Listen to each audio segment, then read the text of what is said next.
Hey VC, what's up? It's me, yours truly. I am back to post a quick video here. This is going to be a Give Me 10 thread. Um, I was just driving yesterday and a song popped up on my iPod. I started kind of jamming out to it and made me think about, oh, that's a really great song in this category that I'm going to do. And just what are 10 others? And you get home and start flipping through the stacks and so here's just kind of another Give Me 10 thread. I really like doing these too because they always make you kind of go back through your collection, which I think is kind of fun to dig your own collection, so to speak. Because oftentimes we know what we have, but we don't necessarily always remember what we have, if that makes sense. So there's times where yeah, I know I have this album and this album and this album, but then sometimes you're digging and you're pulling out and kind of looking, and then all of a sudden it starts like, oh yeah, I remember side 2 on that, or I remember this song, and you just start to kind of really recall just how great some stuff was. And so these Give Me 10 threads always make me kind of dig my own collection, which I think is it's kind of a fun thing to do. But anyway, just kind of jump right into it.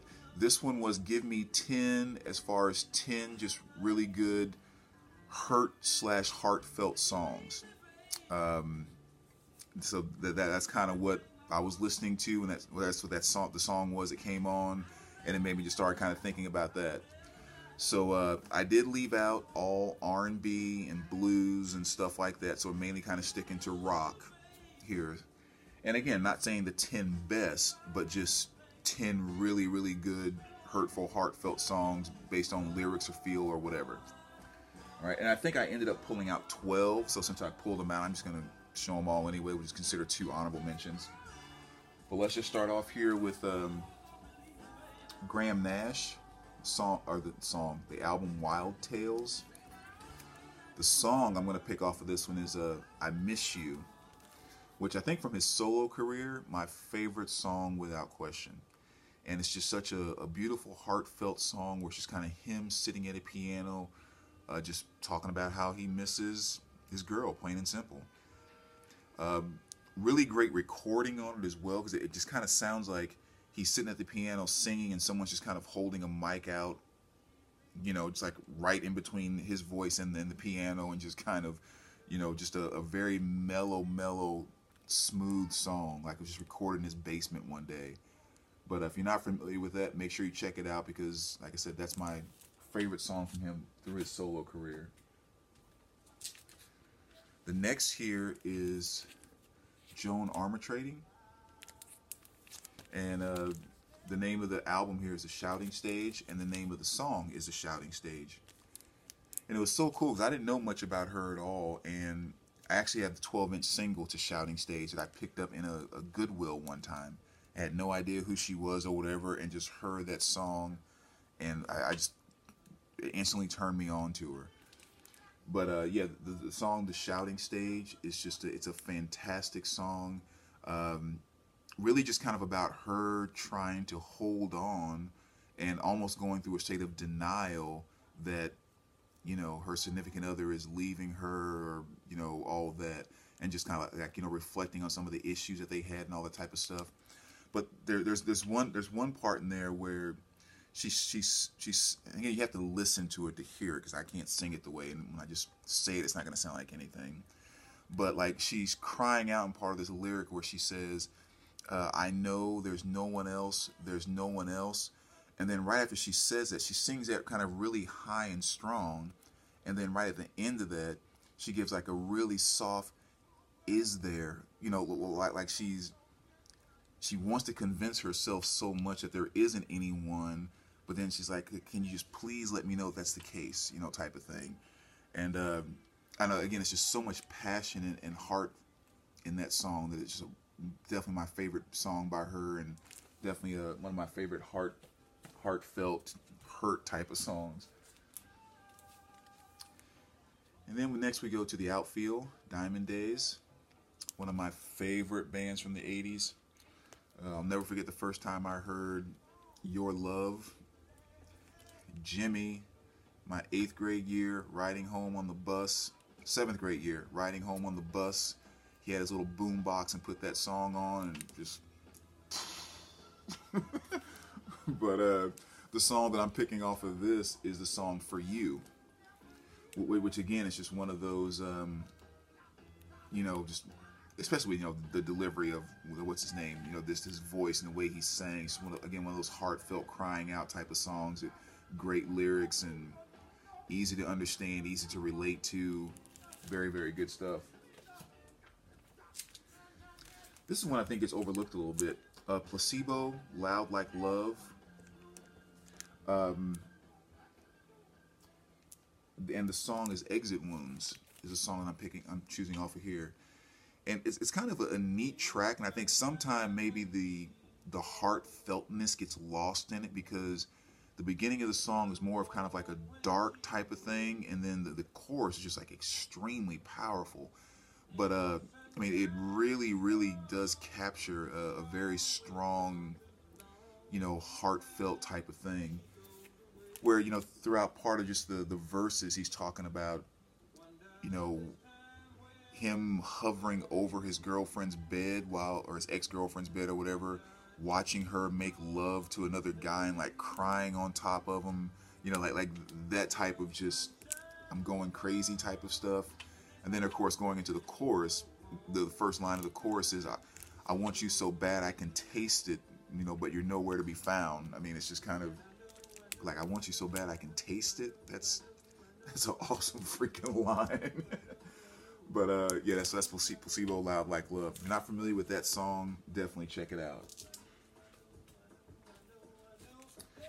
One of the songs I connect with the most when it comes to just the concept and feeling of heartache and loss and just being in that moment is 38 Special, Second Chance.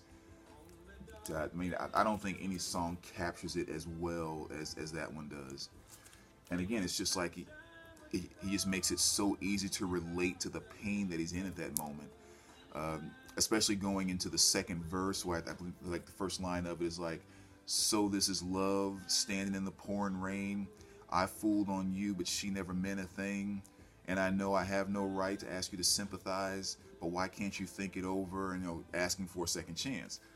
And it's just like that line when he says, so this is love, standing in the pouring rain.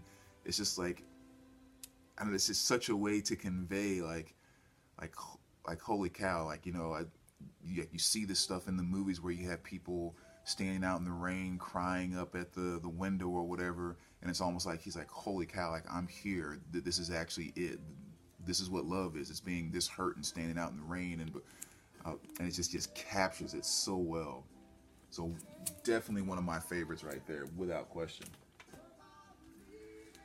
Next one here is one where I can't stand the individual, but I respect her beyond as an artist, and it's the one and only Sinead O'Connor. And again, I don't have to say much about this. Everyone knows Nothing Compares to You. Of course, a song written by Prince, but taken to a level that he couldn't, as much of a genius as Prince was, he couldn't even begin to touch taking that song to the level that Sinead O'Connor did. And the one thing I will say about this that is so impressive about it is, well, let's put it this way. On Prince's side, in terms of writing the songs, I think the lyrics are so powerful because they're not made to be like rhyming lyrics to a song. They're the actual kind of real thoughts that I think a person has when they're in that position. So it made it so much more real in that regard. And on O'Connor's side, in terms of giving her credit, I have to go back to the video, because I think there's very few, if any, artists that could simply do a headshot and do the entire video with just their face singing the song right into the camera. I mean, the way she nailed that, you cannot deny her genius on that. I just can't stand her as a person, but you cannot deny her genius on that at all. So that makes everyone's list, I think, for the most part. Another album I think that gets people sleep on a little bit, Pilgrim by Eric Clapton, which is a really, really, really good album that I'm not sure if a lot of people in the VC like this, but I'm sure there's plenty that do. Great song like My Father's Eyes, Pilgrim, One Chance. A lot of really good tracks. But the song I'm pulling out, and this is kind of one of the honorable mentions, But River of Tears, I think, is a really great song. And that one is not so much about, it's a very slow song. I mean, like, the introduction comes in slow. I think it's like maybe a minute and 20 seconds or so before you even get to the first lyric in the song, and it just moves so slow. But you also come to realize that that pace is right on track with the feeling of the song. And more or less, it's just kind of about this guy singing just about how he's struggling with everything through life. Like, he's not wanted, and the shame he feels between his personal life to the embarrassing thing that happened to him at the downtown bar, and just all of that. And then towards the end of the song, he's talking about kind of trying to get away from it all. There's like a line that talks about 3 more days, I'll leave this town, disappear without a trace. Maybe a year, settle down where no one knows my face. That type of thing. And it's just like any struggle that you've kind of had through your lifetime where things are really crunched down on you, you can really capture that feel within that song. Because you don't know exactly what he's talking about or what happened at the downtown bar that he ran from in disgrace. Like, you don't know what took place. It's just hurt, So again, really, really good album there. Try not to ramble on too long and make this video go forever. Next one, I'm going with Rod Stewart. The song is When I Was Your Man on the Out of Order album. Love 80s Rod. Oh my goodness. Love it, love it, love it. And yeah, the song When I Was Your Man, just kind of him, sitting around singing about reminiscing on good things and other times when I was your man, like before we were broken up. And it's really interesting because that's one of my favorite Rod songs, because he really brings back that Motown element, which Rod, was really good at doing. He kind of brought that Motown delivery to a certain degree to that song. And I find the track listing very interesting too, because the very first song on this album is Lost in You, which is an upbeat song. Again, one of my favorite 80s upbeat songs by Rod, where he's kind of talking about falling in love and just getting completely lost inside of this woman. And then the very last track on the album is When I Was Your Man. Like, reminiscing on when we were together, and now I'm just all heartbroken because I'm no longer your man. So, yeah, I think sometimes it's kind of hard to deny the importance of seeing those type of things, like how songs are laid out in albums and stuff like that. I mean, I know people talk about the significance of that all the time. Another one that you kind of just can't deny, Jules' Pieces of You. And the title track, Pieces of You, is a song that I'm picking there. And the exact same thing I said about the Sinead O'Connor. The lyrics that she has in that song and the way she talks about the pain that she's feeling from missing the person that she was with, it's more real thoughts than it is lyrics. I mean, it's the kind of stuff that I think normal people will say to themselves and experience and think about when they are going through that type of heartache. So, another great thing. This is one I had to throw in too. This is actually in my purge piles. I need a cleaner copy of this, but I had to pull it out, which is Ray Parker Jr., and it's a Woman Out of Control is the name of the album, but it's the song I Still Can't Get Over Loving You. Now, the one thing I always say about this song is, when you talk about crazy, in love, psycho, stalker type of songs, what's the first song that most people tend to go to? Right, Every Breath You Take by The Police. That's kind of known as the psycho stalker song. This is one step above that psycho level of Every Breath You Take. I Still Can't Get Over Loving You. And Ray does it beautifully. Because the way he does the song, again, if you're listening to the lyrics and you're kind of connecting with it, you start off sympathizing with him. It's I'm all confused and I don't know what to do. I still can't get over loving you. Like I've had a time I can't get you out of my mind. I still can't get over loving you. I mean, just like those are the lyrics. It's like he's just talking. You just feel his pain, and you're on his side more or less. But by the time you get towards the end of the song, he's saying stuff like, "Don't you ever try to leave? that'll be the last thing you'll ever do, and like just goes totally psycho at the end. And the song is still going on the same pace and the same rhythm and the same smooth groove and everything. You just totally see him turn complete psycho throughout the thing. And I remember seeing that list on Mojo one time of the, the top 10 crazy psycho songs, and that wasn't even on the list. And I'm like, what are you talking about? So if you're not familiar with that, listen to it, and again, just listen from front to back, and just really pay attention to the lyrics on it. That one of the ultimate psycho crazy hurt songs right there. And the last two, Brett Dennen, Hope for the Hopeless, and it's the song Ain't Gonna Lose You. Again, it's just kind of another guy, crying out, hey, I'll do whatever it takes, I'm just not gonna lose you. Really good lyrics too. And this is a good album overall. Kind of a nice combination of a somewhat modern day singer-songwriter, somewhat hippie type of thing, and he has a very unique, like squeaky type of voice. It doesn't sound exactly like him, but you kind of put him towards that Elliott Smith type of, that whiny, scratchy type of voice. But it's great stuff. This is a great album if you're not familiar with it. And last but not least, this was actually the song I was listening to that made me think about doing the thread in my car yesterday, which is from the album The Script, and it's the song Break Even.